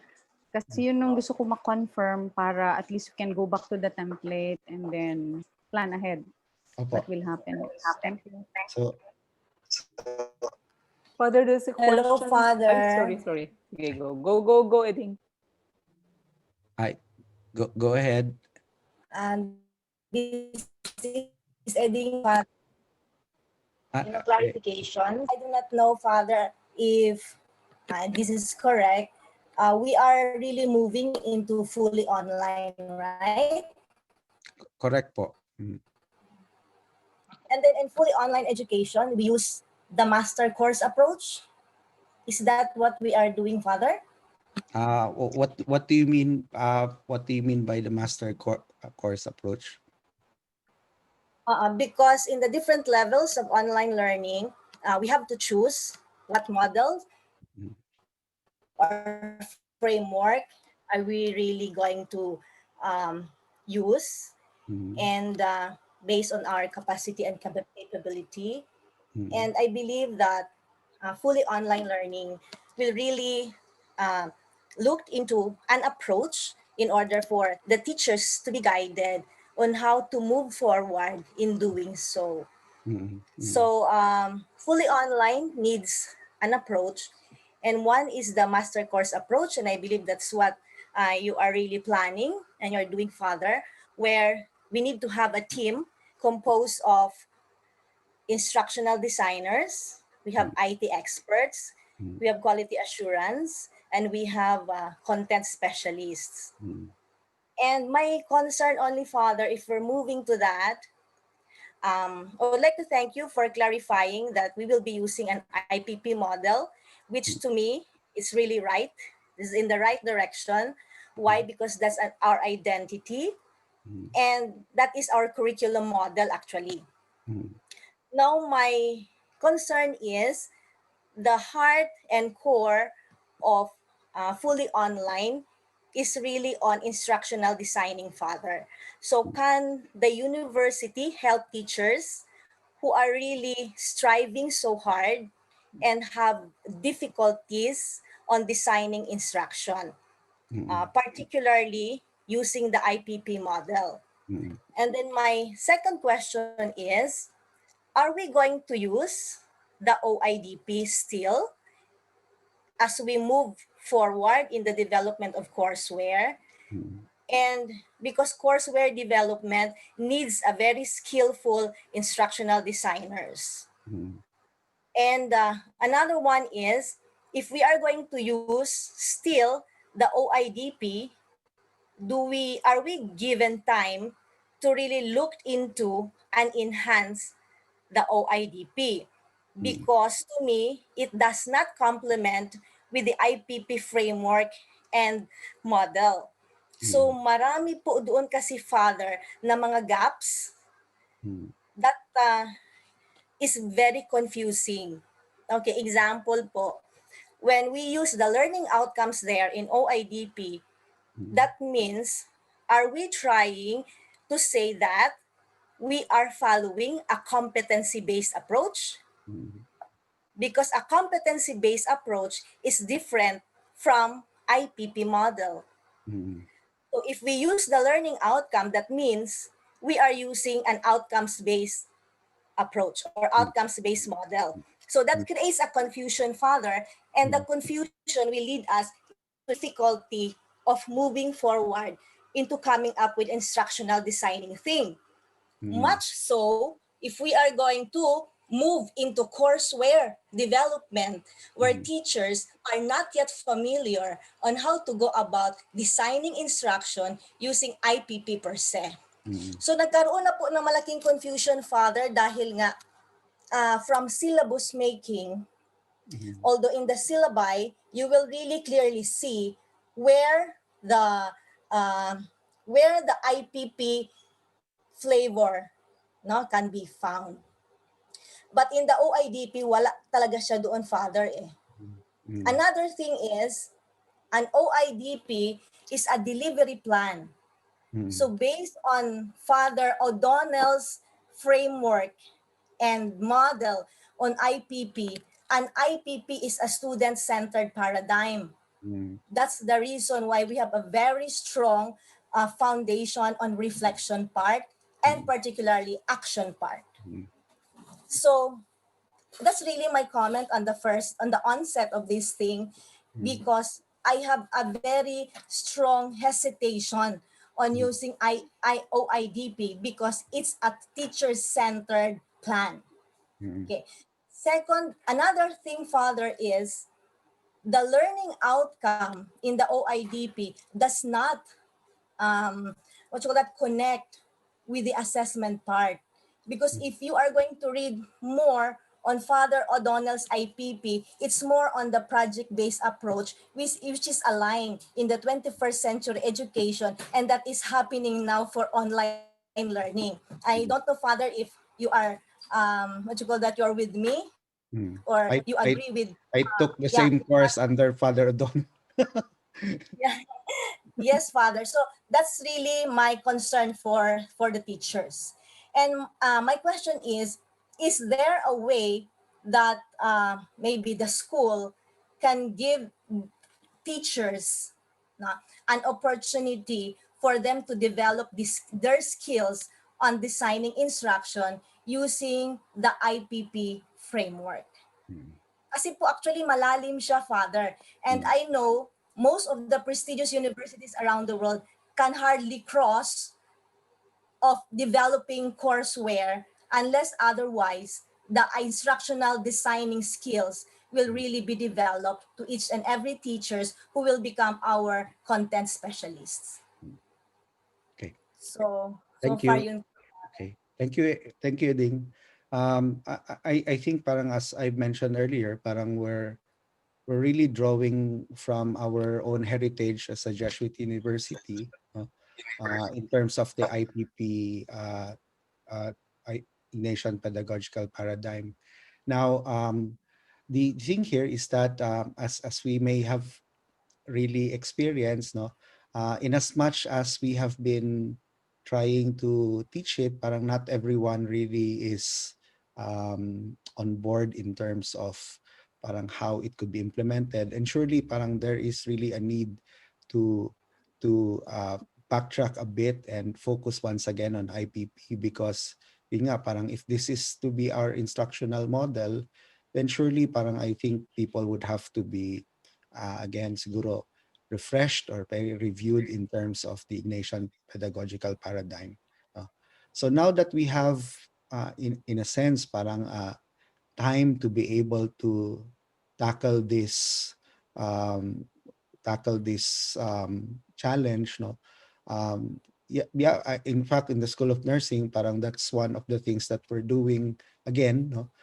For the School of Arts and Sciences, at least with the chairs that I've talked to, I was the one who actually gave the IPP in pag-convert into parang syllabus mga in 2017, no.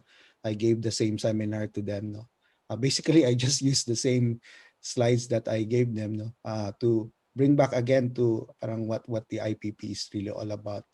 But surely I think parang there's much to be desired in terms of how parang our own faculty could really steep themselves in this paradigm, no. um, Maybe this is this isn't just something that I could address, but maybe this is something where maybe the School of Education could help us in as well, in terms of understanding it. Kasi at the end of it all, parang the IPP really is not just a pedagogical paradigm. It's really parang a spirituality, no. And parang I think this is where um, parang to talk about it on the level of pedagogy can be very superficial unless really one gets into the heart of what it is all about. And in that sense, parang all the principles articulated there are really stemming from the experience of Saint Ignatius as he has codified it in the spiritual exercises, no. So may ganyang kwan pa, no. And I think parang more than the actual parang content, really kaya parang the formation is also doing its part in terms of parang bringing people back to that experience, because this is where it all flows, no. Kumbaga, maybe for some parang it might seem very natural, no. To me, parang as a Jesuit, parang it's almost intuitive, no. That I think that way, I act that way, because this is how we've been formed. Parang more than 20 years of being in formation, I did, while I have taken parang units in the IPP with sino ba tong principal dati sa Ateneo High School, tsaka si Father O'Donnell, no. But that merely confirmed what I had known, parang as part of parang my Jesuit lifestyle, no.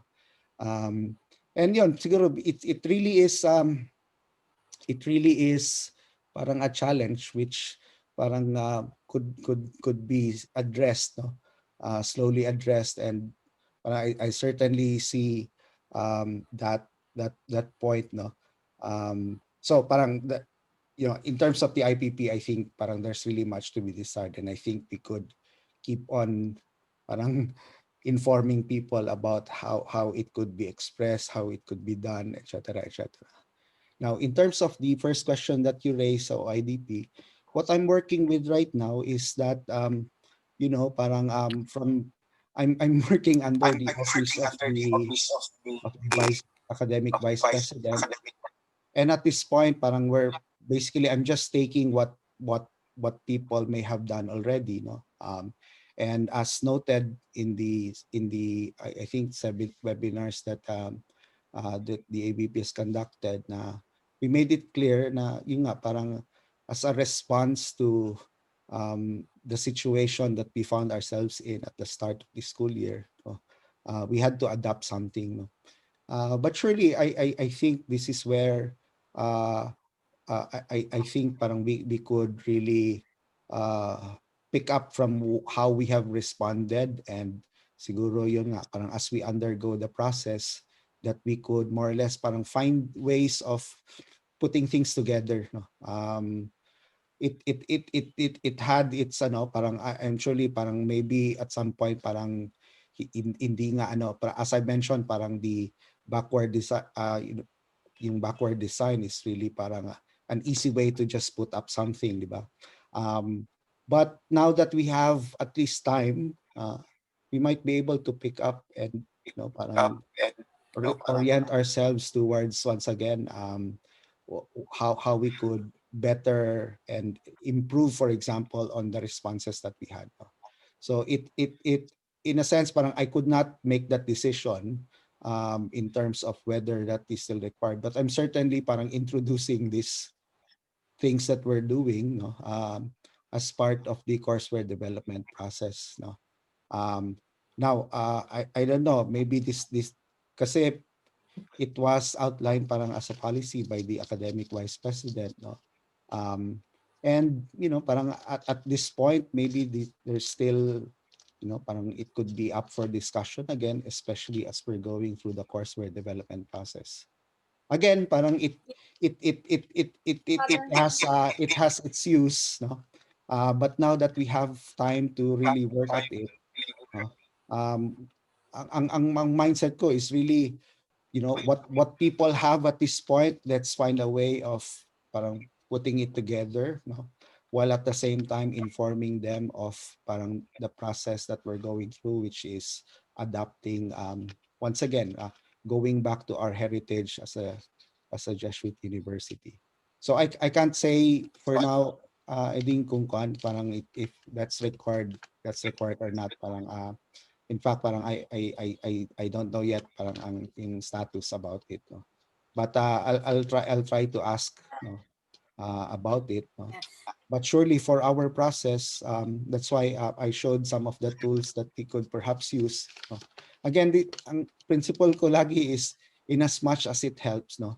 But in the end, parang what we want to take a look at is how this could really shape, I mean, the courses that we eventually design, no. Yes, Um, Father, thank you so much, Father. Just have one concern. mm, I think the teachers can do, and as much as possible, mm, we can, extend our time, our efforts, and all in coming up with what is being required for us, as long as we are guided properly. mm, Okay, I mm, just would like to focus on that, Father, because mm, I am not speaking of myself. I am speaking of the teachers that are really kanang kuan na gud gani kaayo karon, Father, kanang murag naghikahus na gyud. mm, mm, Why? mm, Because at the start it was just given to us. That means the form was given and then do it.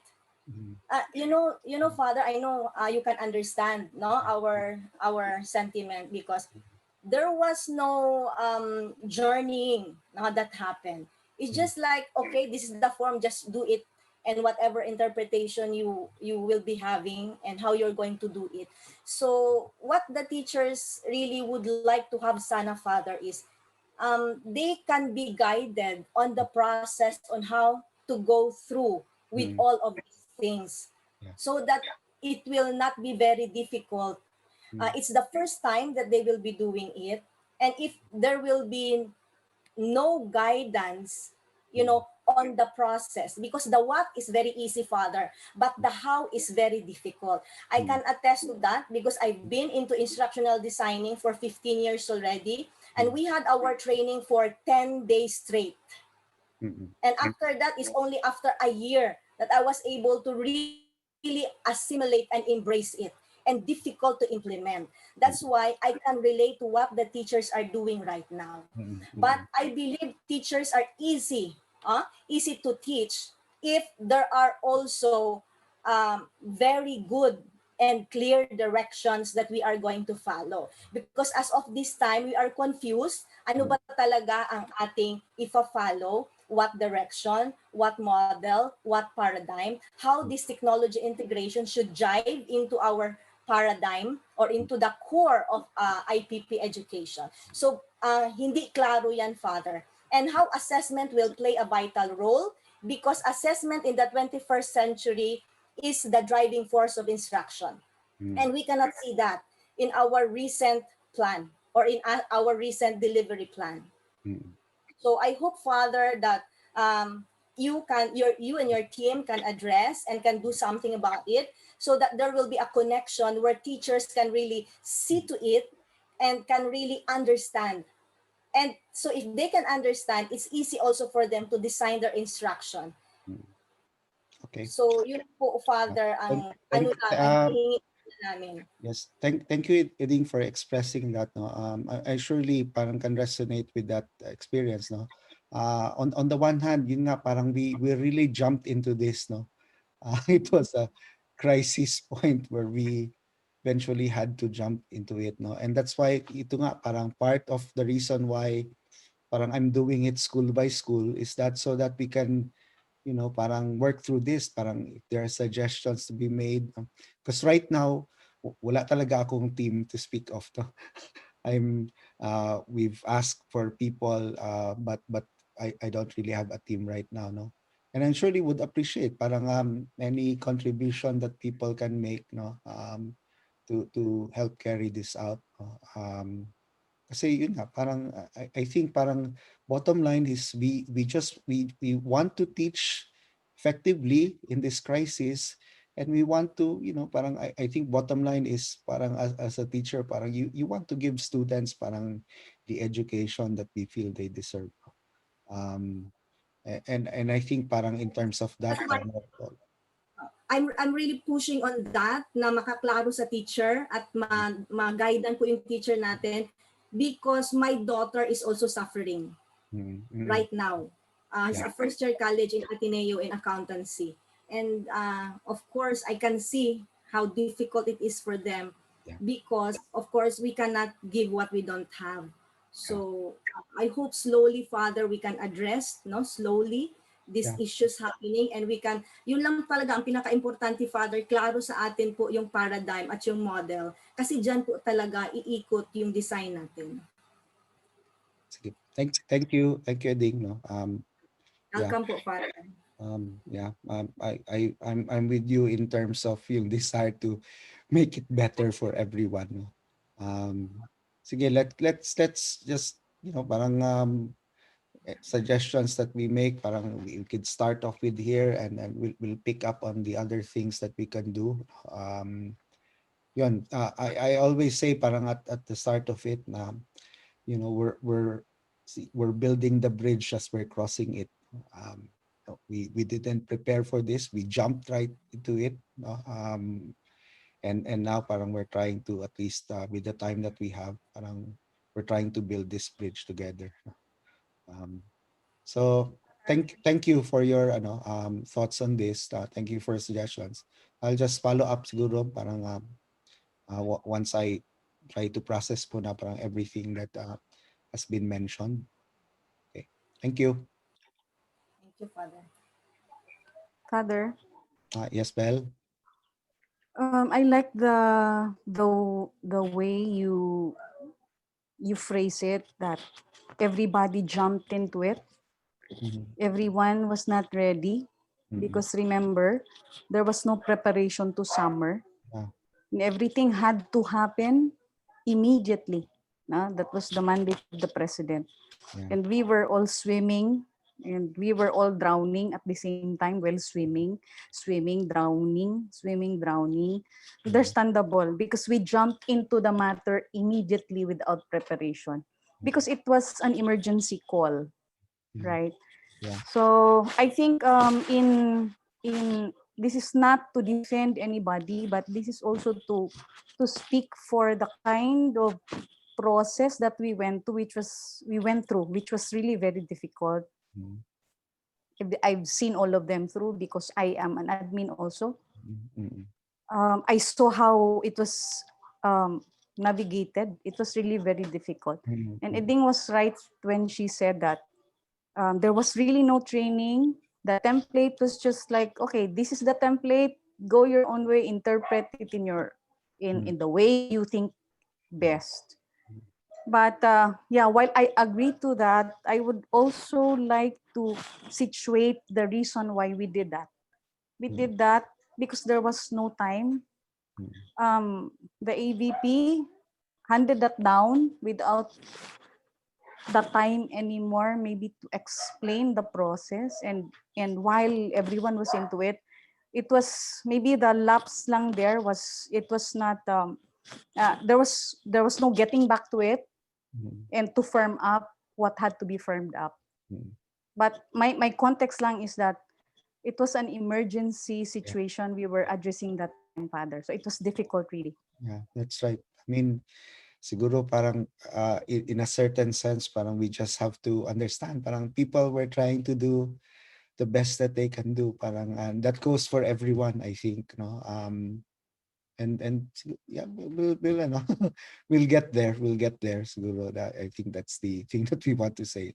And surely parang there's a parang a more urgent sense kasi parang the more that we're not doing something about it, diba? Parang the more people are, parang experiencing difficulties. No?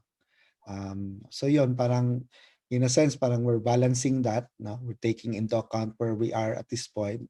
But at the same time, we're considering the context in which we are working. These are really very difficult times for everyone. No? And parang I think, all the efforts that everyone has exerted from administrators to faculty, parang, in itself, that's already parang something in a sense heroic. So kung lang, ano na tayo, parang let's move forward. Let's do what we can do. Let's appreciate what people have done, and parang let's try to do something. Hopefully, parang kwan tayo, we're all together in terms of parang our desire to improve the situation. But we thank you for this movement, Father. Really, personally, I thank you for this movement. This is helpful. Thank you din po. Sorry, it's already 6:13. I might have taken a lot of your time.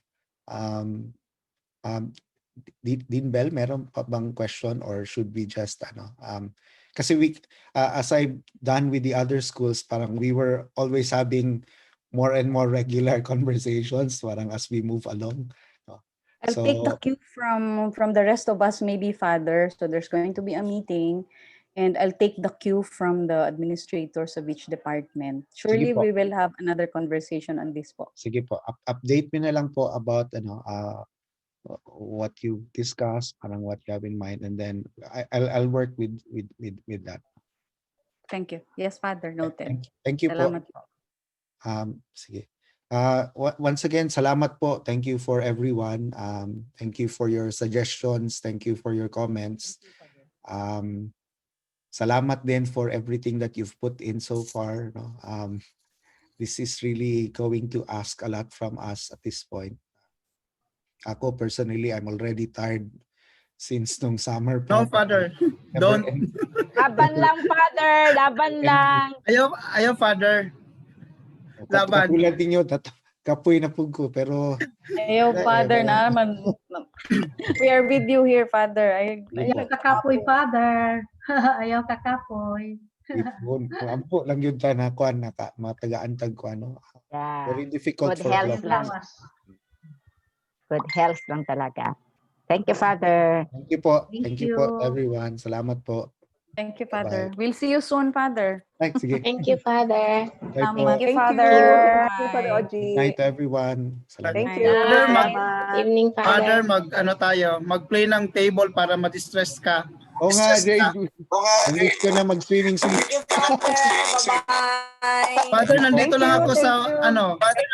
nagalaro kami every afternoon sa P-office. Nagalaro kami every afternoon sa P-office. Salamat po. You are invited here, Father, to play para ma-distress. You are invited here, Father, to play para ma-distress. Thank you po. Bye, Ebing. Bye-bye. Bye po. Bye, Father. Bye, Salamat. Bye po. Salamat po. Bye-bye. Bye po. Father, salamat. Bye po. Bye, Father Oji. Father, Bye salamat. po. Salamat. Till next meeting, Father. Yes, bye-bye. Ay, swimming tayo. Yes, Till Father, next go, meeting, Father. Father. Salamat. Salamat. Here, I Father. will, Father. Ay, hopefully pa di ay. Hopefully, puhon naman. Bye po. Bye-bye po.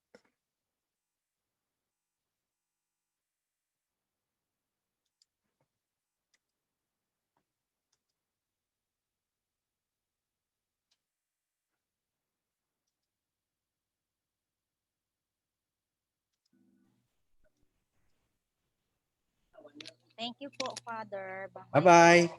Bye-bye. Wala na tong swimming ba?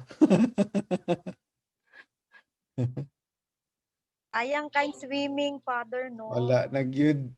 Ay, nako. Kung saan naman nato ni. Karang po, Father.